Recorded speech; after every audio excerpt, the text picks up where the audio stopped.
guess with any turban, it's so difficult if you're not the one tying it to know how many layers go in it.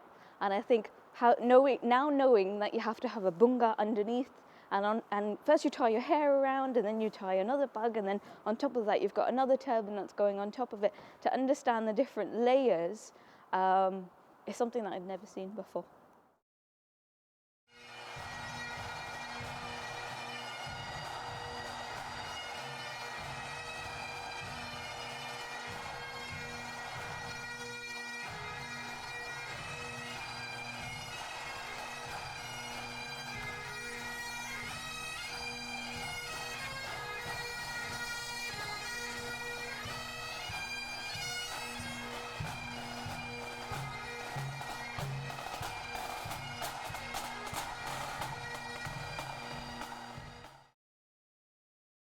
There's many traditions of warriors dancing over and around their swords. And when the Scottish regiments were revived at the end of the 18th century, Highlanders brought these traditional dances with them. And many Scottish regiments had their own version of the broadsword dance. That's a traditional Highland weapon.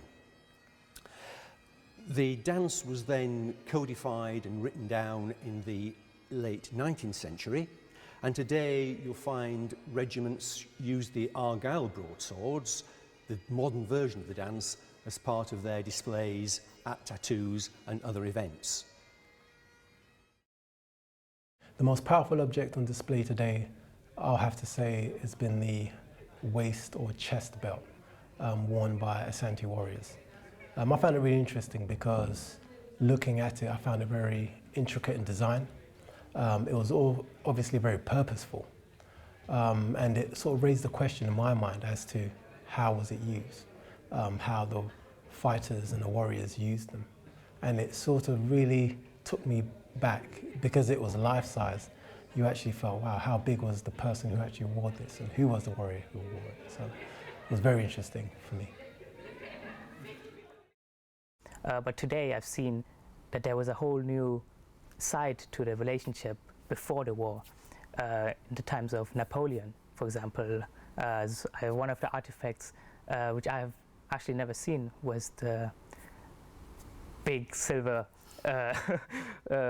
crown piece, and I didn't know about the foreign German Legion, and that was really fascinating to see that Germans were such a strong partner to Britain, and they actually really had a deep relationship across languages, across cultures. And what I think today is it's really overshadowed by what happened in the Second World War, and even nowadays with what's happening even currently today with the referendum, possible exit from Europe, we tend to forget that there's such a deep history connection with Germany.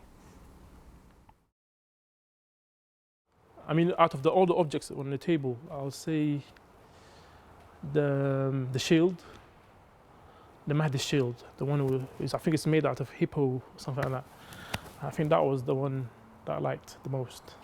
It reminded me of a story back in the days I heard about Osman Digna, one of the generals of the Mahdi's army, and his soldiers were known for using the shield, and I think that's the first time for me to see the actual shield, and so I enjoyed it. I loved it actually. At the end of the day, whose heritage is it? It's the people's heritage. It's not just the heritage of the museum, or it's not just the museum should be able to capture the community's heritage, and the only way to do that is to let them come closer to it, and the only way to let them come closer to it is to do workshops like this.